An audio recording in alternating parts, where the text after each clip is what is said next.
کہ مطلب ایسا گناہ، اسم عربی میں گناہ کو کہتے ہیں نا، تو گناہ کیا ہے صحابی نے پوچھا تھا، تو اللہ تعالیٰ نے فرمایا کہ ہر وہ گناہ اسم ہے، مطلب ہر وہ چیز گناہ ہے جس کے آپ کے دل میں کھٹکے، مطلب آپ کو وہ کرنے کے بعد دل میں کھٹکے کہ آپ کو شک ہو کہ میں نے غلطی کر دی ہے، اور آپ لوگوں کے سامنے اپنی وہ چیز کو ظاہر کرنے سے بچے، ڈریں کہ مطلب آپ کو برا محسوس ہو کہ آپ لوگ اس سے مطلع ہوں، اور آپ اس چیز سے ڈریں بھی کہ لوگ کہیں اسے جان نہ لیں.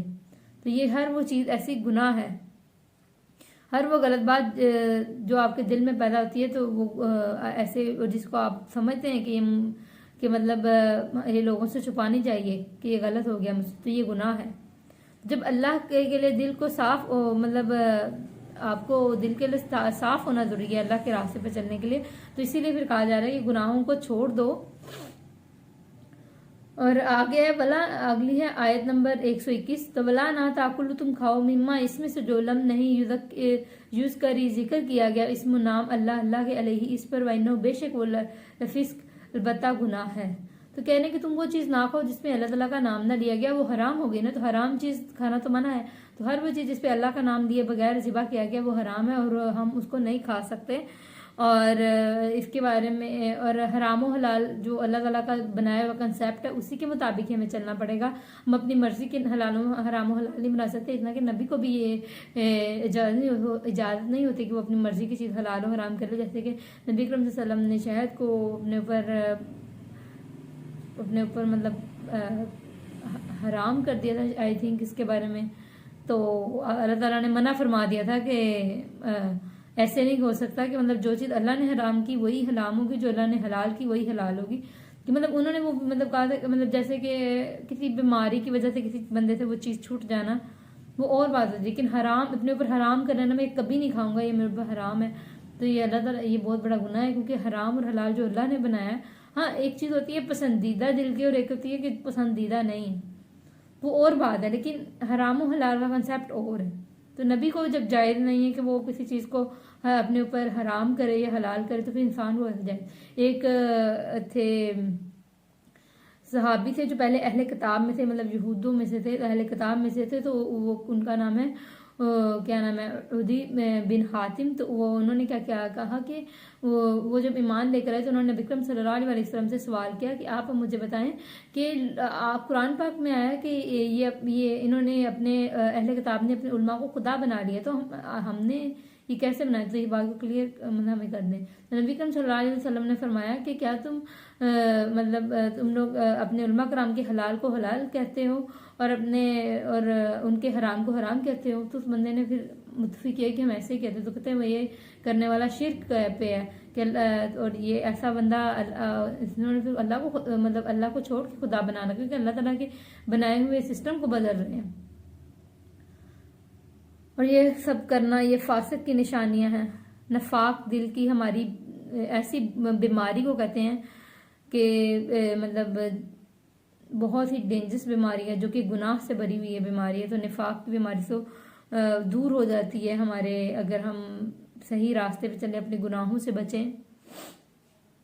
اور شیطان ہوتے ہیں نا، وہ انسان کے دل کے اندر وسوسے ڈالتے ہیں، اور وہ وسوسے ایسے ڈالتے ہیں کہ انسان کو بار بار وہ خیال آتا ہے. جیسے یہ اہل کتاب بار بار سوال کرتے تھے یہ کیوں ہے؟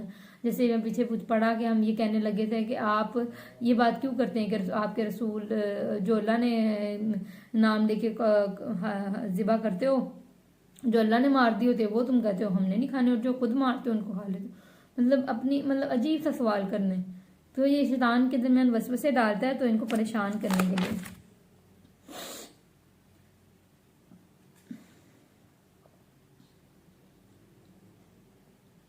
آگے وین، اور بے شک شیاطین لیوحون، البتہ وہ القاء کرتے ہیں، القاء کرنا مطلب وسوسے ڈالتے ہیں، الی اولیاءہم، طرف اپنے دوستوں کے لیے، یجادلوکم، تاکہ وہ جھگڑا کریں تم سے. تو یہ کیا ہے؟ شیطان ہے، ان کے اندر وسوسے ڈالتے ہیں ان کے دلوں میں، اور تاکہ یہ آپس میں جھگڑا کریں اور آ کے یہ کہیں کہ یہ سوال الٹے سوال کریں. تو یہ شیطان کے وسوسے ہیں جو ان کے دلوں میں ڈالے ہوئے ہیں. وین، اور اگر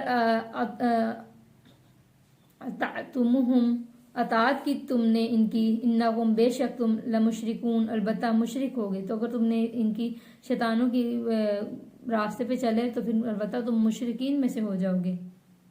اب اگلی آیت ہے آیت نمبر 122.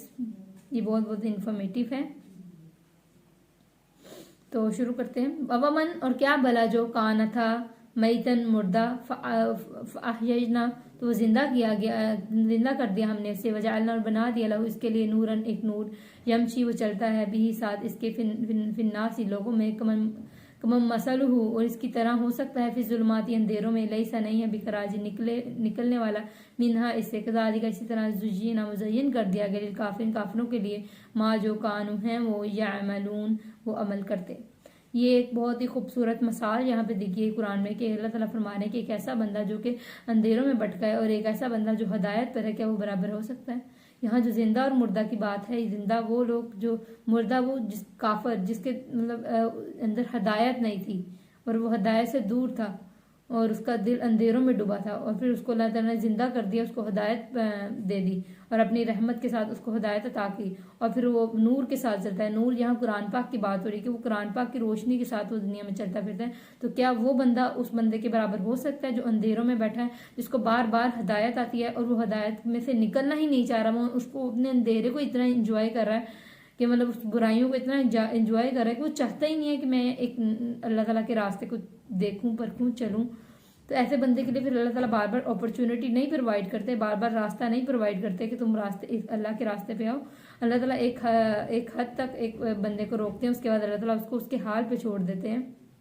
اور جو بندہ خود نہیں ہدایت کے راستے پہ آنا چاہتا تو پھر یہ وہی لوگ ہیں جو کہتے ہیں کہ ہاں ہمیں کیوں نہیں مطلب اگر ہم کیوں نہیں پھر مسلم پیدا ہوئے ہم کیوں نہیں تھے ہدایت. یہ آپ لوگ اس لیے نہیں ہوئے کیونکہ آپ کے خود کے دلوں میں اتنی محبت نہیں تھی دین کی. اگر آپ دین کی محبت پیدا کر کے آپ چلتے تو آپ خود اپنے دل کے ساتھ ضرور آگے آتے لیکن آپ لوگوں کے دل میں وہ محبت تھی نہیں آپ کی وہ کوشش ہی نہیں تھی. یا آپ کے دل میں اگر تھوڑا سا بھی اگر کوئی ایسا بندہ ہے نا کہ مطلب جس کے دل میں تھوڑا سا بھی ہو کہ میں دین سیکھنا چاہتا ہوں اللہ تعالیٰ اس کو خود بخود اپرچونٹی پرووائڈ کر دیتے ہیں. تو اگر ہم کہیں کہ کافر کیوں ہے کافر اللہ تعالیٰ نے ان کو عقل و شعور دیا ہے ان کو سب کچھ ان کے سامنے کھول کے بیان کیا. وہ جان بوجھ کے اس راستے پہ نہیں کیونکہ وہ اندھیروں ایک مینڈک کنویں میں بیٹھا ہوا ہے وہ اس کنویں میں وہ سمجھتا ہے کہ یہ زندگی بڑی خوبصورت ہے اس کنویں کے اندر اتنی ہر چیز مجھے پرووائڈ کی جا رہی ہے. وہ نکلے گا تو اسے پتہ لگے گا وہ کیا کیا چیزیں وہ وہیں پہ کہتا ہے میں خوش ہوں میں ادھر ہی رہوں گا. تو یہی فرق ہے یہاں پہ. تو اس کی مثال ایک ایسے بھی ہے کہ ایک بیج ہے جو اس سے ایک پودا نکلتا ہے اور اس پہ ایک بارش ہوتی ہے وہ پودا نکل جاتا ہے. تو بیج ایک گمراہ ہے جو مٹی کے تلے دبا ہوا ہے اور مٹی کے تلے دبنے کے بعد وہ اوپر ابھرتا ہے اس پہ بارش ہوتی ہے مطلب نور بارش وہی کی مثال ہے نا قرآن میں. تو وہی ہوگی اس پہ قرآن پاک نازل ہوگا اور آہستہ آہستہ وہ عقل و شعور کے ساتھ پھر اللہ تعالیٰ سے ہدایت دے گا اور وہ پودا بن جائے گا. تو دین پر عمل کرنے والوں کی ایک چیز ضرور یاد کر لیں کہ دین پر عمل کرنے والے ایسے لوگ ہوتے ہیں کہ وہ ان کو قرآن سیکھنے سے پہلے اور قرآن سیکھنے کے بعد ان کی پرسنالٹی میں بہت فرق آتا ہے. اور یہ آنا چاہیے انہیں کوشش کرنی چاہیے. اگر نہیں آ رہا تو اپنے اندر پرکھیں اور اپنے اندر کوشش کریں کہ وہ فرق پیدا ہو آپ کے بولنے میں آپ کے سہنے میں آپ کے رہنے میں آپ کے ڈریسنگ سینس میں آپ کی کافی چیزوں میں. مطلب کیا آپ کو پتہ لگنا چاہیے کہ دین ہمیں کس چیز کو فالو کرنے کو کہتا ہے اور کس کو نہیں. اور دین اتنا مشکل بھی نہیں ہے اور اتنا آسان بھی نہیں ہے کہ آپ اس کو کہیں کہ ایسی میں مطلب اکثر لڑکیاں عجیب سی بچوں والی بات ہے کہ بال کھولے ہوتے ہیں اور عجیب سی ولگر ڈریسنگ اور کہنا کہ نیت پہ ہے مال کا دارمدار ضرور نیت پہ ہے لیکن جب اللہ تعالیٰ نے تمہیں عقل دی ہے تم سب جانتی ہو تو پھر کچھ عقل کرو. تو اس لیے عمل اپنا ضرور کرو. عمل کے بغیر کوئی فائدہ نہیں ہے علم سیکھنے کا. تو اللہ تعالیٰ ہمیں بھی عمل کرنے کی توفیق عطا فرمائے. تو اسی طرح بات ہو رہی ہے کہ جو کیا نام ہے اللہ تعالیٰ اس کو ایک بندہ ہوگا جو اللہ تعالیٰ نے اس کو ہدایت کا راستہ دیا اور وہ ہدایت پر آ گیا اور وہ پھر ہدایت والا بلائنڈلی فالو نہیں کرتا کسی چیز کو وہ حق پر رہتا ہے. تو آگے ہے کذالک اس طرح زجین مزین کرتا ہے کافروں کے لیے جو ہیں وہ یعلمون وہ عمل کرتے. تو اللہ تعالیٰ جو مزین کر دیتے ہیں جو وہ عمل کرتے پھر اللہ تعالیٰ ان کو انہی کی جیسے سزا دیں گے جو کریں گے وہ لوگ. کذالک اسی طرح جعلنا بنایا ہم نے فی کل قریۃ ہر بستی میں اکابر بڑوں کو مجرم اب یہاں کیا بات ہوئی، آپ کو پتہ ہے زمانے میں سب سے پہلے برائی کہاں پہ آتی ہے؟ آپ اپنے معاشرے میں، اپنی سوسائٹی میں دیکھیں کہ سب سے پہلے برائی کہاں آتی ہے۔ سب سے پہلے برائی جو معاشرے میں آتی ہے وہ ہے ہمارے کیا نام ہے، ایلیٹ کلاس میں۔ ایلیٹ کلاس میں سب سے پہلے برائی آتی ہے۔ وہ آپ کو برے کاموں میں، آپ اس کو آئیڈیلائز کرتے ہیں اور آہستہ آہستہ آپ انہی کے راستوں کو فالو کرنے لگتے ہیں۔ تو یہ ہے ایلیٹ کلاس کی۔ تو اللہ تعالیٰ کہہ رہے ہیں کہ ہر مطلب وہاں کے جو بڑے لوگ ہوتے ہیں، کہ مطلب وہاں کی جو بڑے طبقے کے لوگ ہوتے ہیں، ایلیٹ کلاس ہوتے ہیں، تو ان کے اندر سب سے پہلے معاشرے میں برائی آتی ہے، وہ پھر معاشرے کی برائی کو فالو کرتے ہیں، لوگ آہستہ آہستہ ان کو آئیڈیلائز کرتے فالو کرنے لگتے ہیں ان چیزوں کو، پھر وہ نئی برائی کو پکڑ لیتے ہیں اور وہ نئی بات کو فالو کرنے لگتے ہیں، اسی طرح یہ سلسلہ چلتا رہتا ہے۔ تو سب سے آپ نے دیکھا ہوگا کہ سب سے زیادہ امیر و کبیر جو دنیا میں پھرتے ہیں وہ نان مسلم جی ہیں، اور وہ بہت زیادہ ایلیٹ کلاس سے تعلق رکھتے ہیں۔